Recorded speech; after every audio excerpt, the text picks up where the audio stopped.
Hey guys, welcome back and thanks for being with us. Hope you're having a lovely day. This is a quick one about the dangers of fishing. If you're like me, and I assume a lot of you are, you might put yourself on the line to try and get a fish. And that is what I did yesterday. We went away, the fishing was rough, it was a struggle. So I went about and I pushed myself probably a bit too far. So behind me we have our kayaks, and they're actually quite a good fishing kayak. Like a lot of fishing kayaks, they're really stable, they're really hard to fall out of. They're pretty maneuverable, but they hold themselves okay in the wind. So they're a good kayak. Now I pushed myself out way past into some wake that I probably shouldn't have. It was windy as, there was a really big swell, and I was out there without a care in the world. Not a problem, up and down over the swell, it was fine. Didn't even look like falling in until I did. Until I started to realise, hang on, why is my kayak now starting to manoeuvre bad and starting to feel unstable and rock back and forwards, and really, it just really started to not handle the water at all.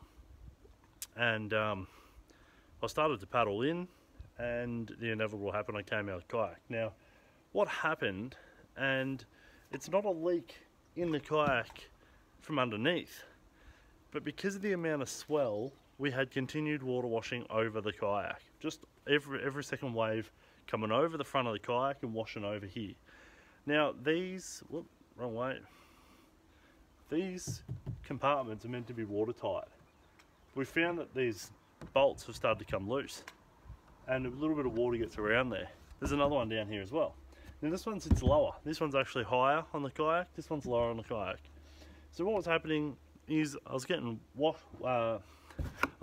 swell wash over the kayak a little bit at a time, and I noticed this. I noticed that there was water getting in the kayak, and you'll see in the clip that I go to that I actually say there's water getting in, and each little bit of water that gets in makes the kayak sit a touch lower in the water. So then it's easier for the next bit of swell to get over the kayak.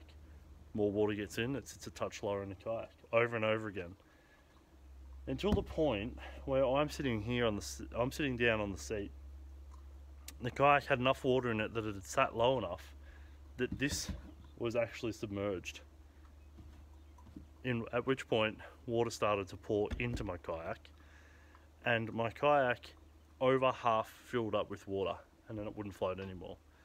Now where the GoPro goes flat, which is the footage you're going to see now, you'll see that I'm a fair way from shore. Now the GoPro went flat, and within 5 minutes of me deciding, okay, that's it, I'm going to cut in, I was out of the kayak. Nowhere near the bank. The wind was trying to push me the opposite way. I wanted to go across there, and the wind's going directly that way.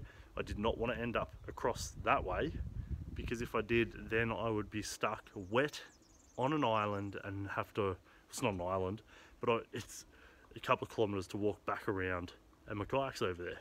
So I didn't pull my life jacket because I was able to get lower in the water, and where I could get my foot onto the bottom and help sort of push myself along. About 40 minutes it took me to get back to the bank, and the water was somewhere around the 5-degree mark. And then when I hopped out of the water, I was freezing. And I've got a little bit of footage where I talk to the phone, and I'll show you the water in the kayak, and you'll see how cold I was. The phone is shaking frantically. Like, I could not get warm. I got into dry clothes as soon as I could. I had some dry clothes in the car.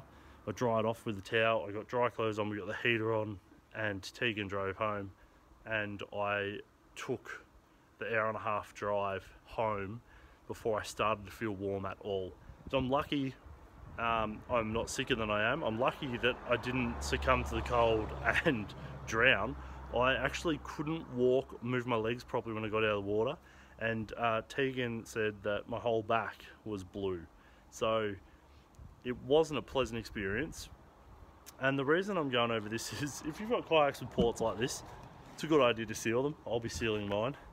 But the main thing is to be careful out there, guys. Don't push yourself past what you should be doing. Don't go after that fish that could endanger your life. It's just a fish. It's not worth it. And we get it in our minds that we just need to catch that fish. I pushed myself way beyond where I should have, and I could have paid a lot more. So just look after yourselves. This isn't a sob story for you to feel sorry for me.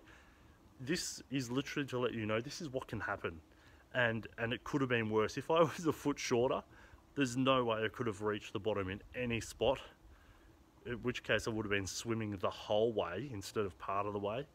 With a kayak, which wasn't going to float me, it was half full of water.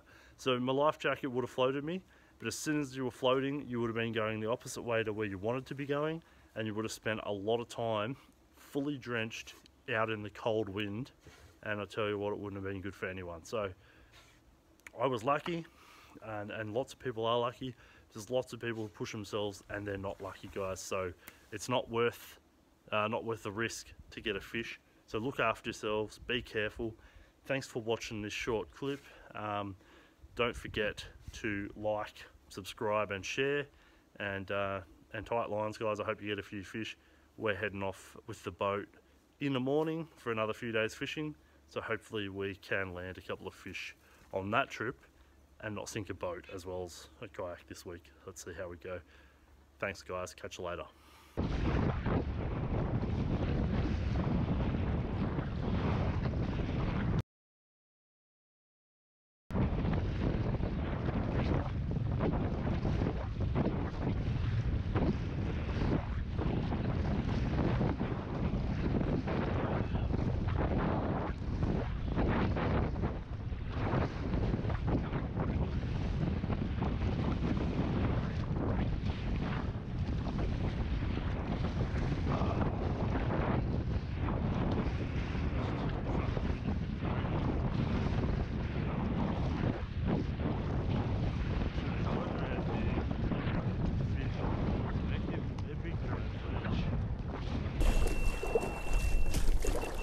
Oh, there's me GoPro.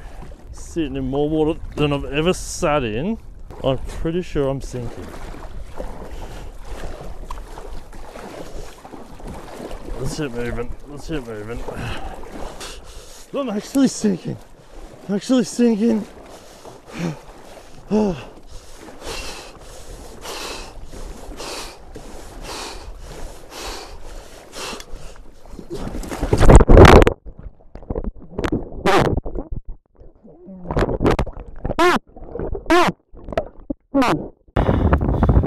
Kayak half full of water.